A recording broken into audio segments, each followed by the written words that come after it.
World's history में आप सभी का स्वागत है। क्या आप जानते हैं कि हमारी धरती पर आज भी एक ऐसा जीव मौजूद है जिसके सामने बड़े से बड़े विशालकाय डायनासोर्स भी सच कहूं तो बच्चे लगते हैं। आज हम और आप साथ मिलकर समुद्र की उन गहराइयों में उतरेंगे जहां इतिहास का सबसे बड़ा, सबसे विशाल रहस्य आज भी सांस लेता है। ये सवाल ये सिर्फ आकार का नहीं है, ये सवाल है अस्तित्व का।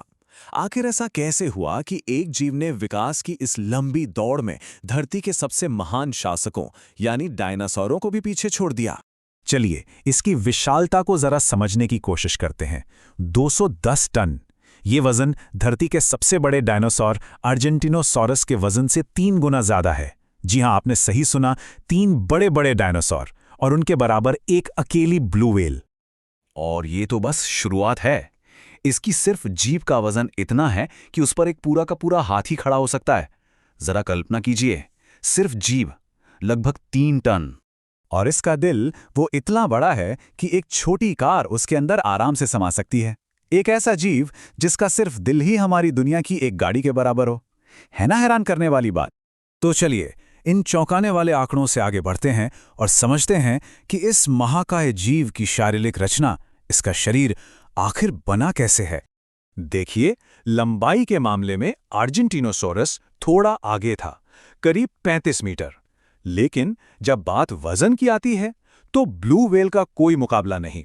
210 टन के सामने 70 टन का डायनासोर सच में बौना लगता है। अब जरा इसके विशाल दिल की ताकत देखिए। ये 1 मिनट में सिर्फ 5 से 6 बार ही धड़कता है, लेकिन इसकी हर एक धड़कन 500 लीटर खून पंप करती है। मतलब धीमी रफ्तार और जबरदस्त ताकत का एक बेहतरीन संतुलन। और भी कुछ बातें हैं जो आपको सोचने पर मजबूर कर देंगी। इसकी जो खून की धमनियां हैं वो इतनी चौड़ी हैं कि एक इंसान उनके अंदर रेंग सकता है। इसकी आवाज़ इतनी तेज होती है कि 800 किलोमीटर दूर तक सुनाई दे सकती है। और जब एक ब्लू व्हेल का बच्चा पैदा होता है तो उसका वजन ही 3 टन होता है और वो रोज 400 लीटर गाढ़ा दूध पी जाता है। लेकिन सवाल अब भी वही है कि आखिर ये इतनी विशाल बनी कैसे? इसका जवाब सिर्फ पानी में नहीं बल्कि इसके खाने के एक बहुत ही अनोखे तरीके में छिपा है। देखिए, काफी लंबे समय तक साइंटिस्ट्स को यही लगता था कि इसका राज है पानी का उछाल, जो इसके भारी भरकम शरीर को सहारा देता है। लेकिन ये तो पहेली का बस एक छोटा सा टुकड़ा था।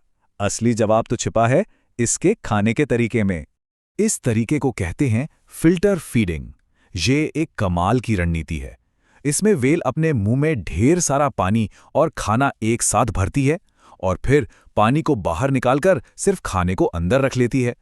एक तरह की कुदरती छलनी। असल में ये होता कैसे है? व्हेल एक बार में 200 टन पानी और लाखों छोटे छोटे क्रिल अपने मुंह में भर लेती है।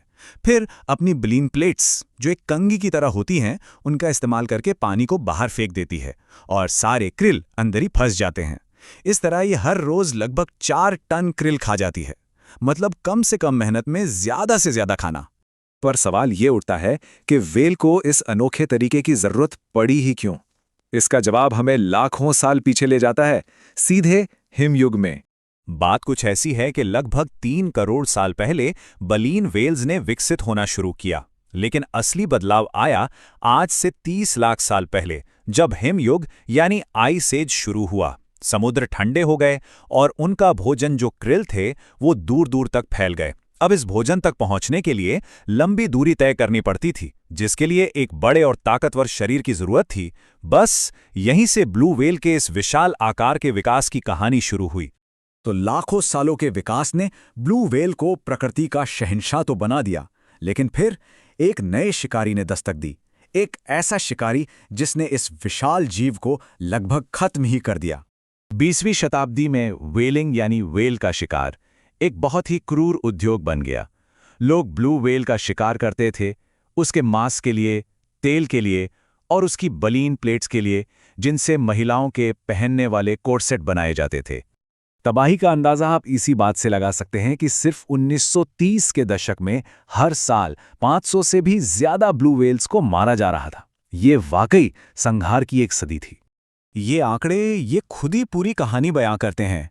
देखिए, 1926 में जहां दुनिया में 1.5 लाख से ज्यादा ब्लू व्हेल्स थीं, वहीं आज उनकी संख्या घटकर सिर्फ 20,000 के आसपास रह गई है। सोचिए, एक सदी से भी कम समय में हमने इस प्रजाति को विलुप्त होने की कगार पर ला खड़ा किया।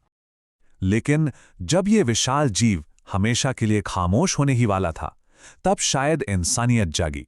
दुनिया को अपनी गलती का एहसास हुआ और इसे बचाने के लिए कोशिशें शुरू हुईं।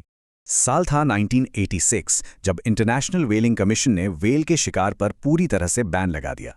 शायद यही वो एक फैसला था जिसने ब्लू व्हेल को विलुप्त होने से बचा लिया। सच तो ये है कि ब्लू व्हेल सिर्फ एक जानवर नहीं है। ये हमें याद दिलाती है कि हमारे कामों का इस प्रकृति पर कितना गहरा असर पड़ता है। ये एक चेतावनी भी है, एक जिम्मेदारी भी है, और इस धरती के संतुलन के लिए एक उम्मीद भी है।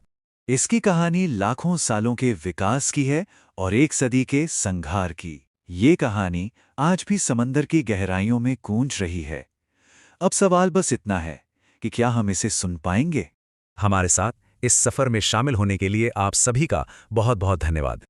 अगर ब्लू व्हेल की ये कहानी आपको पसंद आई हो तो इसे लाइक जरूर करें। हमें कमेंट्स में बताइए कि आपको कौन सी बात ने सबसे ज्यादा हैरान किया, और इतिहास की ऐसी ही दिलचस्प कहानियों के लिए हमारे चैनल वर्ल्ड्स हिस्ट्री को सब्सक्राइब करना ना भूलें।